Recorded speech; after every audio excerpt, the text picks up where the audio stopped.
La función logarítmica es la inversa de la función exponencial. Eso quiere decir que la mayoría de características las van a compartir. Para iniciar hay que tener claro lo que es un logaritmo.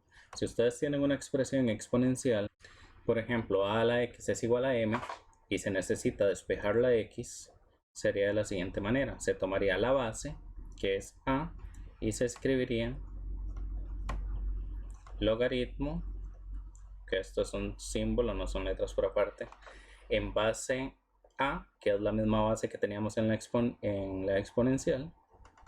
La base se representa de esta manera. Y en el argumento se va a colocar a lo que está igualado. En este caso, como era una potencia igualada a m, el argumento de este logaritmo va a ser m es igual a x. Y así quedaría la x despejada. Lo importante es que esta base corresponde a esta misma base, que es donde lo indicaríamos. Y las características que tenían las bases en las funciones exponenciales también van a aplicar a la función logarítmica. ¿Qué quiere decir eso?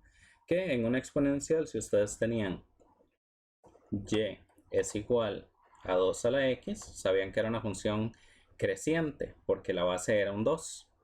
Y si tenían, por ejemplo, y es igual a 1/2 a la x, que sabían que este iba a ser decreciente porque su base iba a ser un número que estaba entre 0 y 1.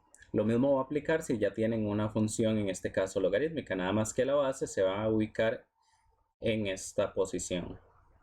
Es el subexponente del símbolo del logaritmo. Por ejemplo, entonces, si quisiéramos convertir esto a su función inversa, quedaría, se hace el despeje, que en este caso es x es igual al logaritmo en base 2 de y aquí tendríamos x es igual a logaritmo en base 1/2 de y ya aquí lo tendríamos que pasar a, para ya cambiar la función. Recuerden que en las inversas se despejaba y luego nada más se intercambiaba el x con el y. Y tendríamos aquí una función que es creciente porque la base es 2, y si fuera en este caso,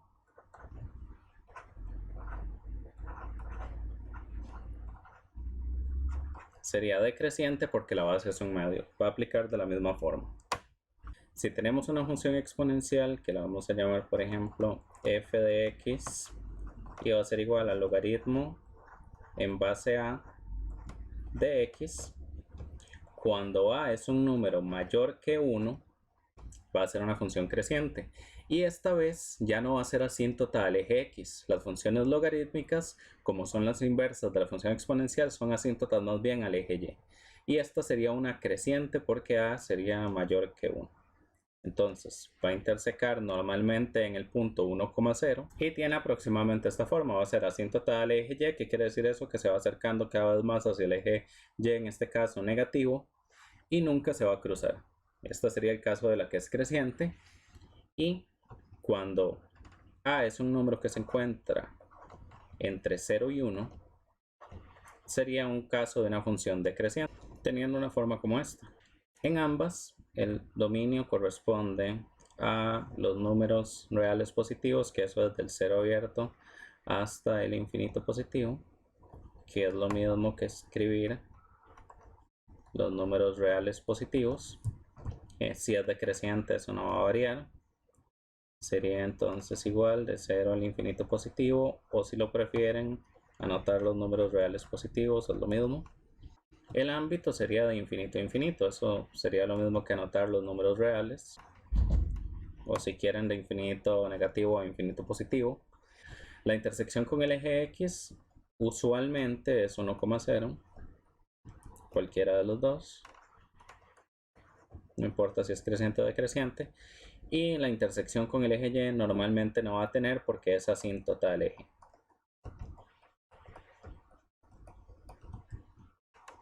Y esas son las características. Igual que lo que sucede con las demás funciones, estas son las características cuando está en la forma básica. Pueden haber excepciones. A veces no va a ser asíntota al eje y, sino que va a ser asíntota a alguna otra recta paralela al eje y. Sin embargo, para la guía que tienen que realizar, con esta información de aquí basta, porque solo van a tener ejercicios en la forma básica. Pues, en resumen, es básicamente lo mismo que se había analizado para la función exponencial. Sin embargo, en este caso se va a trabajar para la inversa de ella, que es la función logarítmica. Aplica lo mismo de lo de las bases. Si la base, que en este caso se representa con el número que está como subexponente del símbolo del logaritmo, es un número mayor que 1, va a ser una función creciente, que serían las que se ven como esta del caso de la izquierda, y si es un número que está entre 0 y 1 sería decreciente. Y las características que normalmente se les podrían preguntar serían el dominio, ámbito y las intersecciones, que normalmente van a ser estos de aquí. Como les dije, hay excepciones, sin embargo, esas excepciones no van a aparecer en la guía que tienen que resolver.